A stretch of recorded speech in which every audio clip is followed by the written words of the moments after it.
Hello, everybody.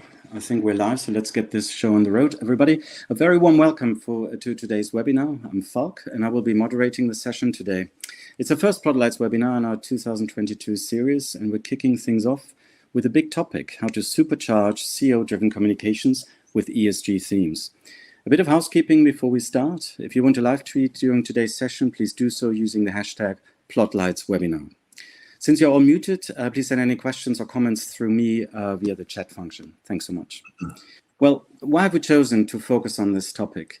What's become increasingly clear over the last couple of years is that corporate reputation is a substantial value driver for all types of organizations. A 2021 report by Reputation Dividend showed that for listed companies, the reputation contribution, which is the proportion of a company's market cap due to its reputation, can be anything up to 56%.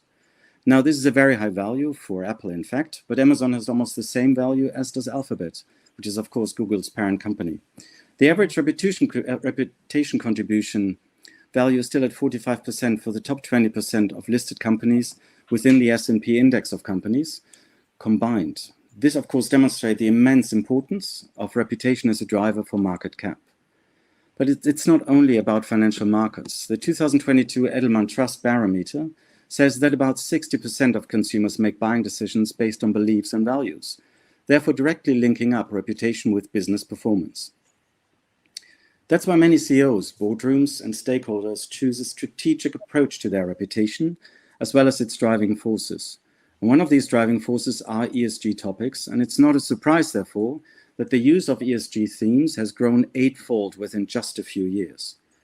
That's just one result of a new report by our friends at Pressrelations. I'm really happy that Eric Ziller, CEO at Pressrelations, agreed to come and speak to us about the study and some of the key insights the report holds for communicators. But before we kick off, just a few words about myself. I'm Falk Rehkopf, founder and CEO of Plotlights. Plotlights offers a SaaS platform which seamlessly integrates media and threat intelligence, giving communicators all the tools they need to not only build, but also to protect these brands given the worsening risk landscape globally. Personally, I work in PR tech, corporate communications, as well as content marketing now for more than 15 years, and frankly, I'm loving it. So, Eric, very happy that you're here to come and speak to us. The floor is yours. Yeah, thank you very much, Falk. Happy to be here. Now, good morning, good afternoon, depending on where you are in the world, and thank you all for joining us today. As Falk mentioned, my name is Eric Ziller, and I'm the CEO of Pressrelations North America. I've been in the media intelligence and PR technologies industry approximately 15 years, just as Falk. And I've had the pleasure in that time of working together with the heads of communication of some of the world's most renowned brands, particularly within the automotive and big tech areas. Prior to my transition to Pressrelations, I also served as the Senior Vice President of Insights Division at Cision and was responsible for the EMEA region. And roughly half a year ago, I joined the Pressrelations team. And for those of you who are not familiar with Pressrelations, Pressrelations is a provider of international cross-media monitoring and analysis and consultation services. We partner with our clients to deliver bespoke media intelligence programs with the aim of customizing our various deliverables to their precise requirements and needs. Yeah, Pressrelations has been around for quite a while in the meantime, approximately 20 years ago. It was founded in Germany. However, we only recently established ourselves in the US following the acquisition of Media Trackers in 2019. And in the meantime, we have 12 locations around the world, including our Austin site in Texas. And for those of you who may have read it in social media, we actually added a new site, the newest member of our Pressrelations family in Shanghai, China. So, yeah, as the basis of today's discussion, we're going to be sharing with you a selection of insights from this year's CEO Barometer report. The CEO Barometer is an analysis the Pressrelations team produces once a year and examines the media performance of the CEOs across all media channels. As part of each study, the Pressrelations team also conducts a thorough examination of one media theme that we feel is significantly shaping CEO communications and by extension, corporate reputation. This year, my colleagues took a deep dive into the potential of ESG as a CEO-led communications opportunity. And to do this, they analyzed more than 100,000 articles appearing in US outlets across the breadth of 2021. We also explored CEO use of Twitter and LinkedIn as communication platforms. And last but not least, just as a quick heads up, we're going to be providing you with a complimentary edition of the CEO Barometer. You'll be receiving that in your by email in the course of the day. If you don't see it, make sure to check your spam folder. It might be there.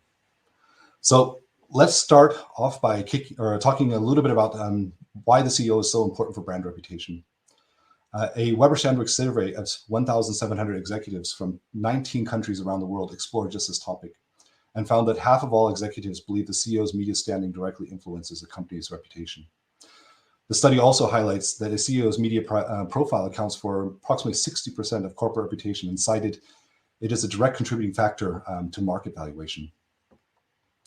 In addition to improving company valuation, other benefits of a well-managed CEO reputation include increased attractiveness for investors, as cited by almost 90% of the respondents, preemptively mitigating crisis intensity, and improving general employer branding. And for all of these reasons, 81% of executives felt it was important for a CEO to embrace a role as an active communicator.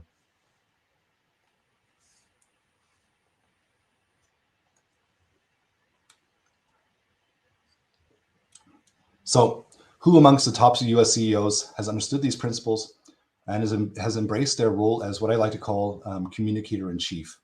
In 2021, CEOs of tech companies dominated the top ranks. Tech CEOs represented 7 of the 10 top CEOs in overall media visibility. Jamie Dimon of JP Morgan Chase also broke into this year's top 10, as well as the benefactors of media discussions surrounding the pandemic, such as Burrell from Pfizer and Bansal from Moderna. I think it's also interesting to see that Elon Musk, Jeff Bezos, and Mark Zuckerberg accounted for more than 60% of the entire media presence of all analyzed CEOs.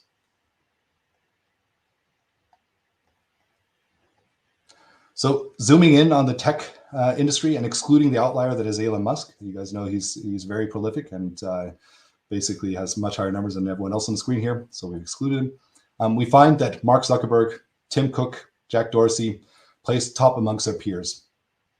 I think CNN's Kara Alimo explained Zuckerberg's position best when she said that his media dominance can be easily explained by months of scandal, a firestorm of criticism, culminating in Frances Haugen's whistleblowing about the platform's effects on society. In terms of key discussion topics for the tech sector, obviously COVID, very top of the chart, followed by cryptocurrency, and in third place, artificial intelligence and robotics were key drivers of media discussion in association with tech CEOs.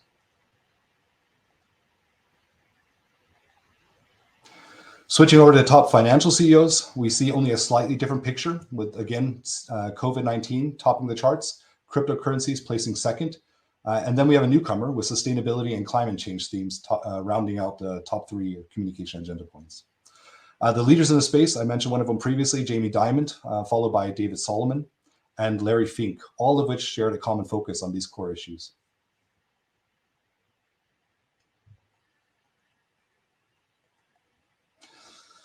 Lastly, looking at the CEOs of big pharma and medical devices, it probably comes as no surprise the top ranks are reserved for the CEOs of companies that played a decisive role in combating the pandemic. Vaccine CEOs Burrell, Bansal, and Gorski top the charts in terms of media visibility.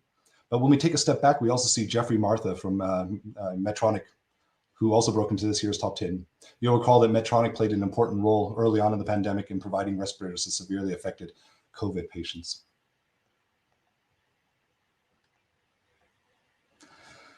Yeah, now that we have an understanding of which CEOs gained the most media traction in 2021, let's take a deeper dive into ESG.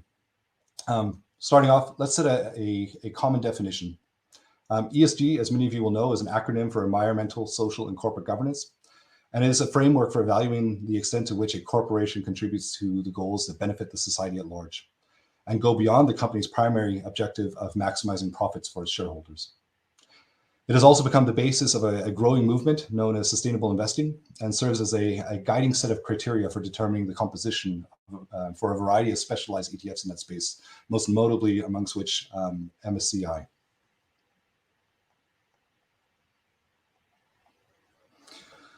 Since 2018, the ESG topic has grown significantly in importance to become the dominant sustainability and ethical media theme.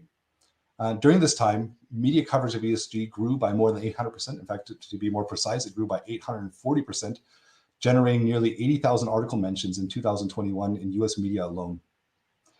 It also overtook competing topics such as good governance and corporate social responsibility. In fact, the trend dynamic only slightly slowed at the onset of the pandemic in 2020 and began to accelerate again toward the end of 2021. It's with this in mind that I think it's also interesting to speculate about how the trend will continue to develop in the years ahead. And my feeling is, if media attention, and it really is a big if, is not too heavily cannibalized by the discussion of geopolitical conflicts, a significant economic downturn, or for example, a resurgence of the pandemic, ESG could see a major uptick in the years ahead. But of course, as I said previously, it's a big if, in particular in light of recent developments.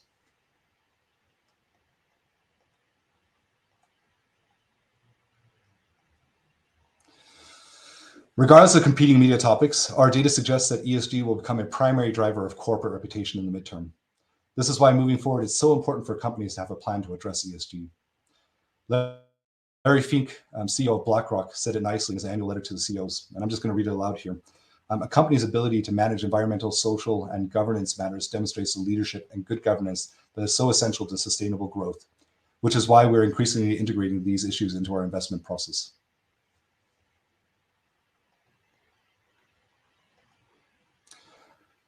So what role does ESG currently play in CEO communications?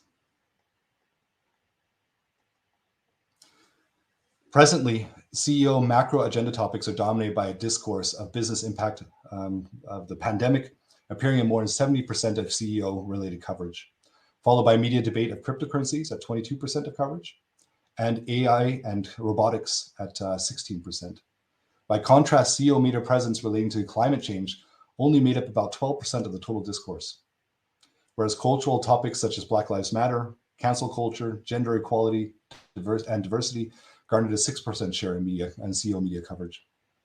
And what we quickly see is ESG is really starting to come into its own to become the rising star of the business ethics paradigm.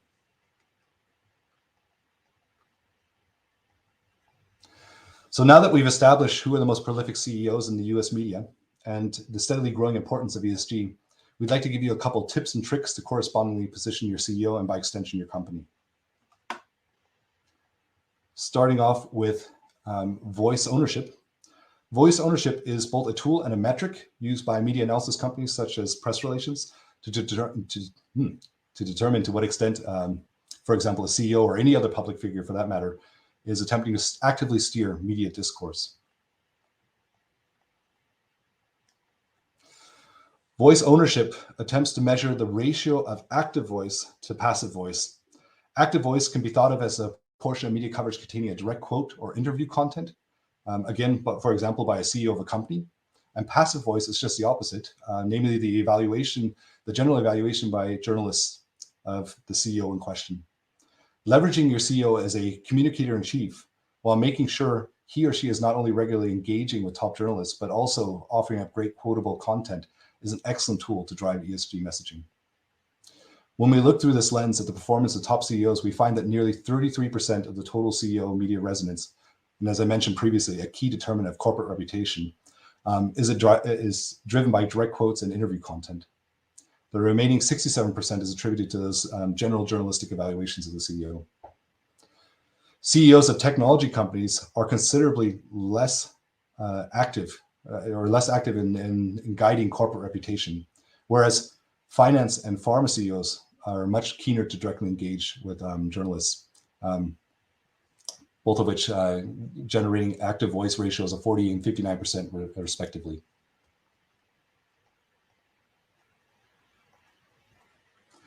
So which CEOs were the most effective in communicating ESG? Who were the leaders in the space? Here we also found some interesting findings. Corporate scale, first of all, does not automatically translate into true ESG leadership. And analyzing the CEOs, we look for a way to level the playing field and normalize the results for the biggest companies with the deepest pockets against the slightly smaller companies. And in this way, we actually arrived at a very different picture of the ESG landscape. With the top CEOs not only generating large volumes of ESG coverage, but also investing a significant share of their total media agenda pushing that topic using active voice leadership. That is to say, they're allocating more time to ESG rather than other topics compared to their peers. This year's top ESG CEO was Larry Fink, who beat nearly all of his peers in both regards. Let's look at another example. If you look in the upper left-hand corner, let's take a look at Tim Cook, Jack Dorsey, and Mark Zuckerberg.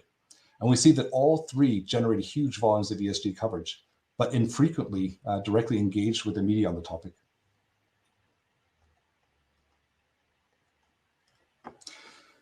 If we look at the same three in a benchmark of active voice leaders in the tech industry, the picture becomes even clearer.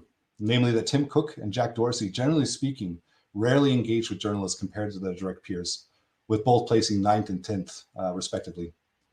Zuckerberg ranks a bit higher. He's obviously a slightly different animal, but this comes on the back of responding to scandal and crisis topics throughout the year. So in other words, in the media for all the wrong reasons.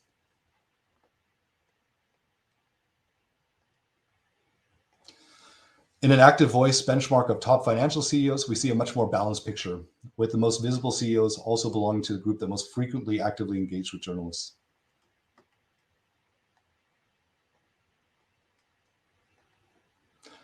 The same is true of pharmaceutical medical device CEOs. The strong correlation between the general visibility of a CEO and his affinity for engaging with media, it really shows us that it pays off to have a media-savvy leader, whether we're talking about ESG or the placement of any other messaging for that matter.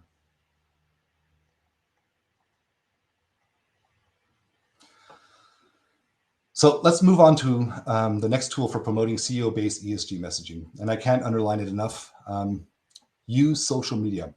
Arguably, there's no better channel for CEOs to directly engage with key stakeholders on the topic of ESG than through social media. Currently, LinkedIn is the network of choice for CEO communications. Among the 112 analyzed CEOs, only 38% of them maintain an active Twitter account, whereas 70% of them actively engage with key stakeholders through LinkedIn. And surprisingly, only 30% of them maintained a presence on both platforms. Despite CEOs' general preference for LinkedIn, the number of posts and engagement levels on Twitter were significantly higher. This can be attributed to the platform's larger usership. However, the quality of comments and discussion of LinkedIn posts is frequently higher and more subject-focused. That being said, while having your CEO use social media to engage on ESG topics may sound like a no-brainer, our analysis has shown that own channels are infrequently used to address major socio-political issues such as ESG compared to earned media. And I feel like therein really lies the opportunity for us as communicators.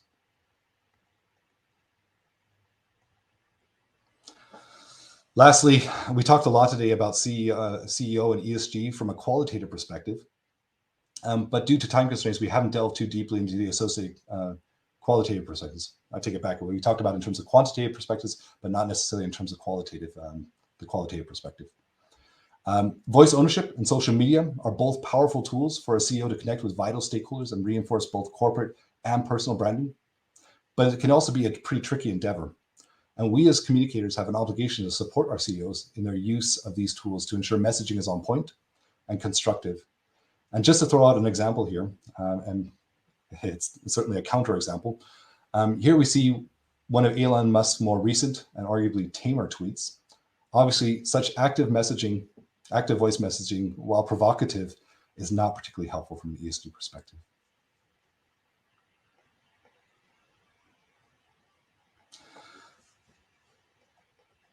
So let's see if we can't pull all this data together, all these various ideas into a more concise set of tactics and tools that you can take with you and start applying today. Starting off with number one, corporate reputation is highly correlated to valuation. If you put in the time, if you do your homework on the corporate reputation side, it will pay off in dividends for the company in terms of valuation. Number two, CEOs must serve as communicators in chief. A CEO's media profile is an indispensable tool for positioning of corporate reputation. And going on to number three, ESG is the new normal. It's here to stay, folks. And it's going to accompany us for the next few years at least. We've already seen its importance grow by 800% in the last 4 years, and we're likely to see this trend accelerate in the next couple of years.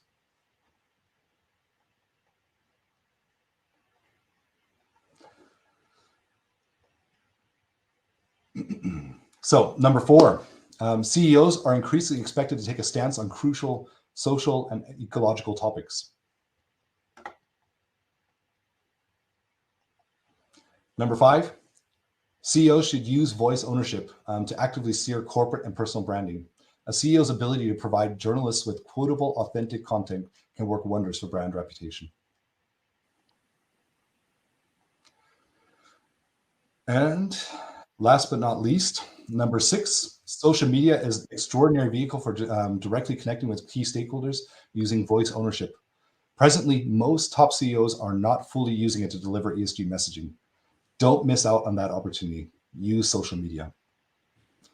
And with that, I've come to the conclusion of my portion of the presentation. Thank you very much for your attention. Again, that quick reminder, please make sure to check your email inbox today. You should be receiving a copy of the full length report in the next few hours. Fascinating insights, Eric. Thank you so much for sharing all of this great content with us. Actually, some great questions coming in from the audience, but if I may, I want to start with the first one. Eric, when it comes to ESG themes, what are some of the sort of pitfalls that communications teams need to be aware of and possibly avoid? Yeah, that's a really good question. There's a few of them that spring to mind right away.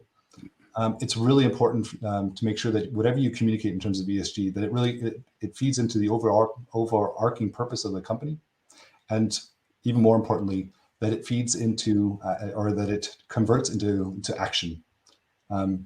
If you don't follow up your ESG communications with demonstrable actions that reinforce it, you're going to run into a situation, especially if you're active on social media, where you're going to be branded a greenwasher. The second point is, and it kind of links into what I said previously with Elon Musk. Please don't leave your CEOs to their own devices. Ideally, you want to come up with a situation, kind of a standard operating procedure, whereby you're vetting and even potentially polishing the releases before they are going out to the general journalistic community, as well as the social media communities. And another thought that kind of occurs to me relating to that, you can have your CEO try to focus on a subset of ESG topics that are linked to the overall ESG vision for the company.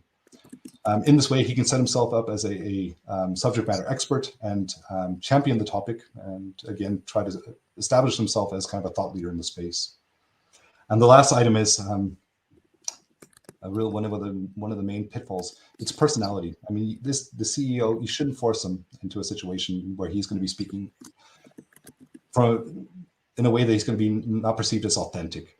So if he's not somebody who's generally enjoys, or he or she is not generally enjoying engaging with the media, who doesn't enjoy necessarily putting themselves out in the social media space, don't force the issue. You have alternatives. I would say look to the extended executive board.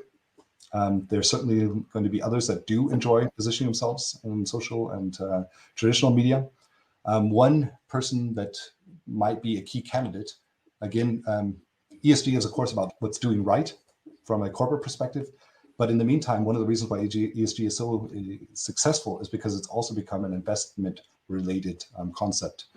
And in that way, it becomes an IR concept. And by extension, a good persona to put in front of the media, if they're media savvy, you can look to your CFO.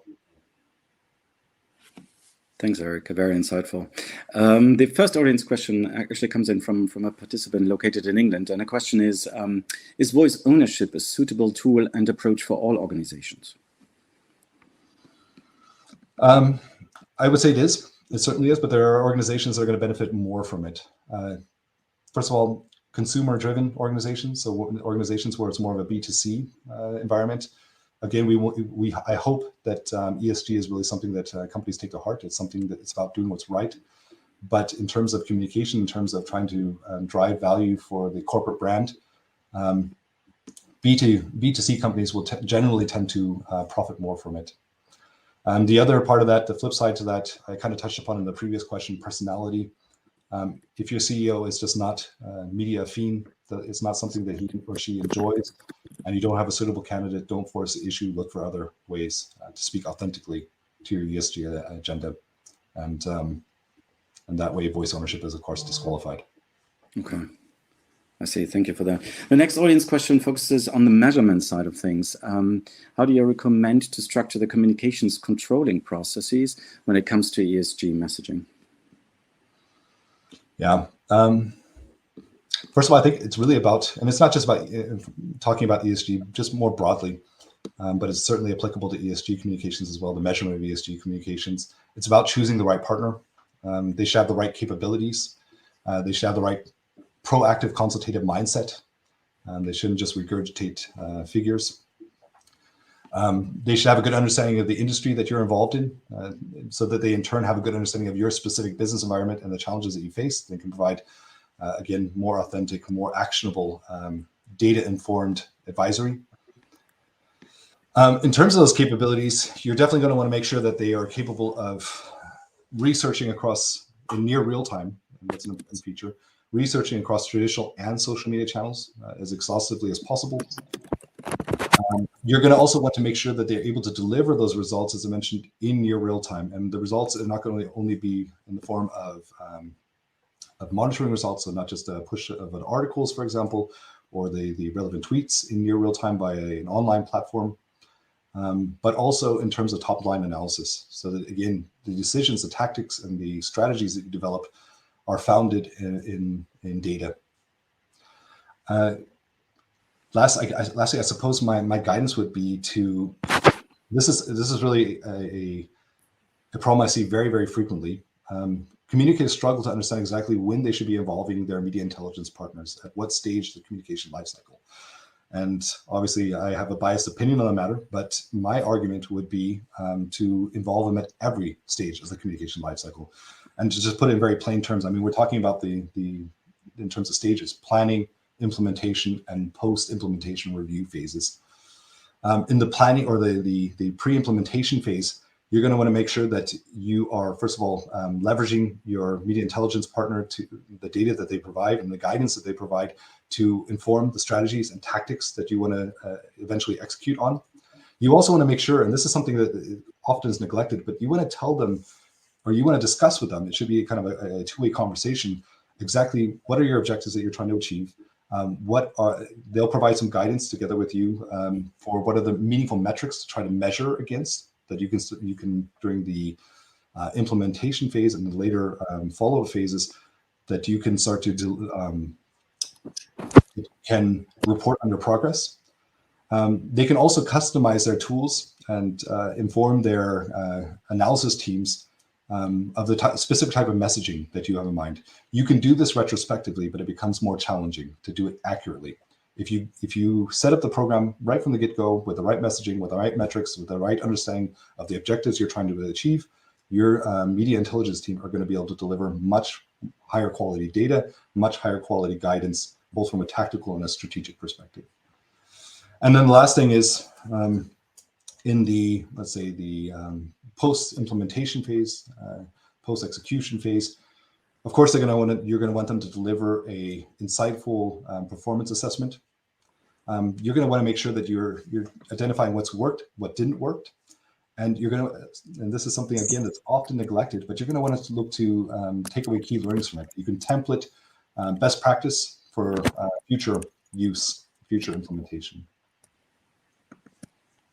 So great, thanks, Eric. Very interesting, and of course also a somewhat complex topic. So if anybody listening and has any follow-up questions in relation to this topic, please just reach out to us and we will connect you directly with Eric so you can continue the conversation in another context. There's another question that just came in, and that participant picked up on your earlier comment where you said social media is a missed opportunity. Who, in your view, are the most effective CEOs in terms of social media today? And I guess I can put that together with this question: how prominent is ESG messaging when it comes to these CEOs? Okay, yeah, that in particular, the latter question is a really, really good one. But I'm afraid you're actually stealing some of my thunder with regards to the report. This is something we delve into quite deeply in the report. So you'll get a full listing of all the different benchmarks of all the different CEOs across our focus sectors and more broadly. And you will be able to identify who's done a good job in just generally, but also as it relates to ESG.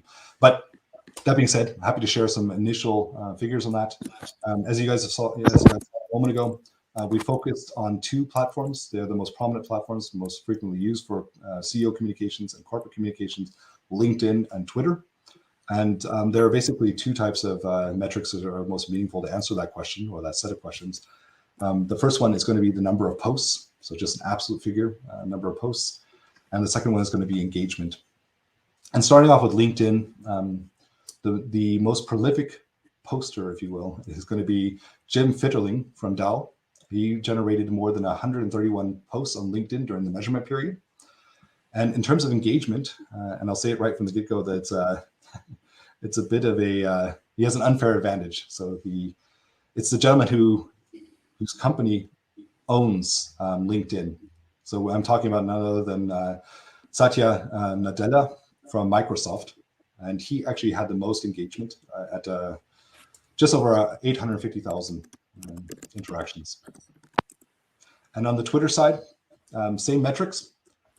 In terms of posts, it was Mark Benoff from Salesforce with more than 3,000 posts.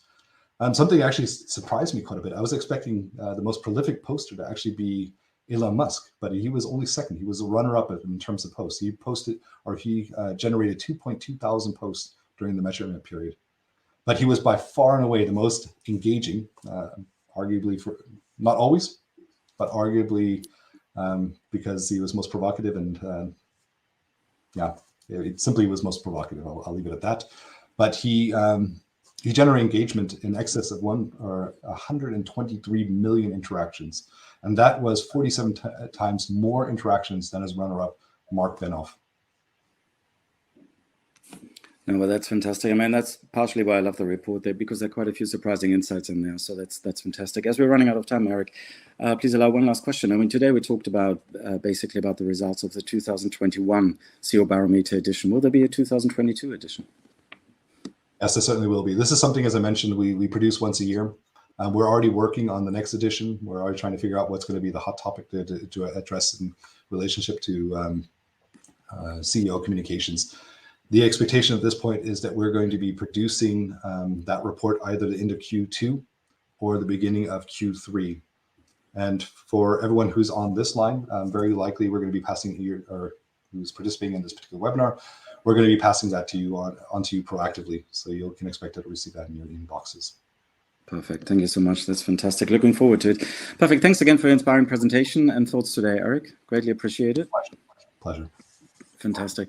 With that, we're ending our webinar today. Thanks everybody for joining us. I hope you found it as interesting as I did. A recording of the webinar and also the slides will be sent to all participants in the next couple of days. If you have any questions or comments after today's webinar, you can reach us via email at hello@plotlights.com or via LinkedIn or Twitter, where our handles are Plotlights. The next Plotlights webinar will be about how communications teams can monitor and make sense of the dark web, and how to build cyber resilience, making the organization, brands, and colleagues more secure. Please sign up for it right now. We're looking forward to having you. That's all for today. Thanks again, and goodbye.